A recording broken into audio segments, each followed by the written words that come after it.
Hello guys, আমরা এখন ঈদগাহ মাঠে। জন্য ইচ্ছা পোষণ করার নামই হলো নিয়াত। এজন্য আমরা যেহেতু নামাজের জন্য এসেছি, আমাদের নিয়াত দিলে হয়ে গেছে। এখন জবানি বলা মুস্তাহাব, জবানি আমরা পড়ে নেব। ঈদুল ফিতরের নামাজ ছয় তাকবীরের সাথে এই ইমামের পিছনে আদায় করতেছি আল্লাহু আকবার। এই কথা বলে আমরা তাকবীর বেঁধে হাত বাঁধব।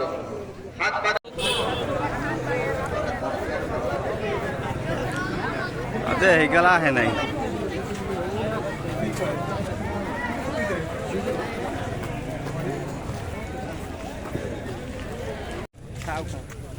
দেবেন কে আসুস?